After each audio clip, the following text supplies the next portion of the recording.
दोस्तों, मेरा नाम कपिल गोयल है और इस वीडियो ट्यूटोरियल में मैं आपको बताऊंगा कि इवेंट हैंडलर क्या होते हैं रिएक्ट जेएस के अंदर। तो दोस्तों, सबसे पहले हम क्या करते हैं, इन फाइल्स को क्लोज कर देते हैं। अब मैं चलता हूं अपने ऐप डॉट जेएस के अंदर, और ऐप डॉट जेएस के अंदर मैं इसको डिफ़ॉल्ट बना देता हूं। जितने भी चीज़ें हैं इसमें से वेरिएबल वगैरह को डिलीट कर देता हूं। तो दोस्तों, मैंने सब चीज़ें इसमें से डिलीट कर दी हैं और एक सिंपल एक फंक्शन बना लिया है। दोस्तों, शुरू करते हैं। तो सबसे पहले इसमें एक रिटर्न स्टेटमेंट हमारे पास है, और हम क्या करते हैं कि यहाँ पे लिखते हैं। सबसे पहले दोस्तों हम एक बटन क्रिएट करते हैं। सबसे पहले एक हेडिंग लिख देते हैं ऊपर। तो हेडिंग के अंदर हम क्या लिखेंगे कि इवेंट हैंडलर्स और इसको रन आउट कर लेते हैं। npm स्टार्ट करके दोस्तों हमने रन कर लिए हैं।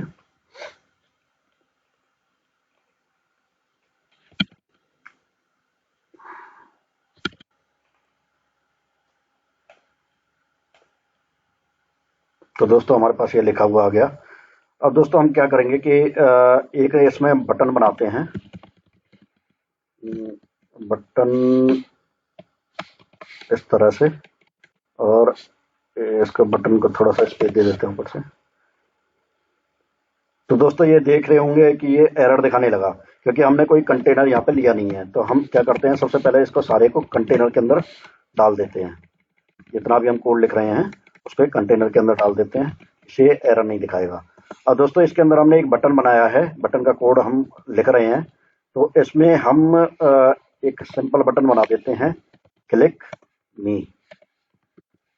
हमने ये बटन बना दिया, और दोस्तों इसको सेव करते हैं और रन करते हैं। तो आप देख सकते हैं कि यहाँ पे हमारे पास एक बटन क्रिएट होके आ गया है। अब दोस्तों ये इसका डिजाइन थोड़ा सा अच्छा नहीं आ रहा वैसे, पर मैनेज कर लेना। डिजाइनिंग पे हमें फोकस नहीं करना फिलहाल के लिए। तो मैं इसको एक काम करता हूँ कि इसमें स्टाइल दे देता हूँ, और इसको चलो अभी के लिए रहने देते हैं। तो हमने दोस्तों इसमें एक बटन बना दिया। बटन बनाने के बाद दोस्तों हम क्या करते हैं कि यहाँ पे एक ऑन क्लिक इवेंट बनाते हैं। ऑन क्लिक इवेंट हमने यहाँ पे क्रिएट किया। अब ऑन क्लिक इवेंट क्रिएट करने के बाद इसमें एक हमें इवेंट का नाम लिखना है। तो हम यहाँ पे लिखते हैं क्लिक हैंडलर। आप जो चाहें वो लिख सकते हैं यहाँ पे, ऐसा कोई ज़रूरी नहीं है कि आप क्लिक हैंडलर ही लिखें। आप ABC कुछ भी लिख सकते हैं। अच्छा जी, इसके बाद अब क्या करते हैं कि यहाँ पे हम एक कांस्टेंट लेते हैं, और कांस्टेंट लेने के बाद दोस्तों हम क्या करते हैं कि यहाँ पे एक फंक्शन क्रिएट करना है हमें। तो फंक्शन, इसमें एरो फंक्शन क्रिएट करते हैं हम। एरो फंक्शन कैसे क्रिएट करते हैं वो मैं आपको बताता हूँ। सबसे पहले हम जो क्लिक हैंडलर है इसको एक वेरिएबल में सेव कर लेते हैं। इजिकल टू एरो फंक्शन बनाने के लिए हमें इजिकल टू इस तरह से लिखना होता है, जैसे हम फंक्शन के अंदर लिखते हैं। नॉर्मली फंक्शन हम ऐसे लिखते हैं, जैसे फंक्शन और क्लिक हैंडलर, और इस तरह से नॉर्मली फंक्शन हम ऐसे लिखते हैं। पर जो रिएक्ट जेएस है उसके अंदर हमारा सिंटैक्स जो है वो इस तरह का होता है। एरो फंक्शन इस तरह से बनाते हैं हम। ये स्टैंडर्ड है एक तरह का, रिएक्ट जेएस का आप स्टैंडर्ड लगा सकते हैं इसे। तो इसमें हमें ब्रैकेट, ये करली वाले ब्रेसेज यूज करने हैं एरो फंक्शन लगा के, और ये इस तरह से यहाँ पे एक एरो फंक्शन क्रिएट हो जाएगा। अब इसके बाद दोस्तों हमें क्या करना है कि जब भी हम इस बटन पे क्लिक करें तो यहाँ पे कंसोल में हमें कुछ प्रिंट कराना है। तो मैं क्या करता हूँ कि यहाँ पे console.log लिखता हूँ, console.log, और इसके अंदर लिख देता हूँ वर्किंग या टेस्टिंग, कुछ भी लिख लो आप, जो आपके मन करे। तो यहाँ पे मैंने टेस्टिंग लिख दिया, और यहाँ पे इसको मैं सेव करता हूँ। और सेव करने के बाद दोस्तों मैं अपनी एप्लीकेशन रन करता हूँ, और एप्लीकेशन रन करने के बाद दोस्तों मैं इंस्पेक्ट खोल लेता हूँ, जिसमें कंसोल दिखाई देगा हमें। कंसोल ये रहा। तो अब दोस्तों इसमें क्या है कि हमारी जो एप्लीकेशन है वो स्टार्ट हो चुकी है।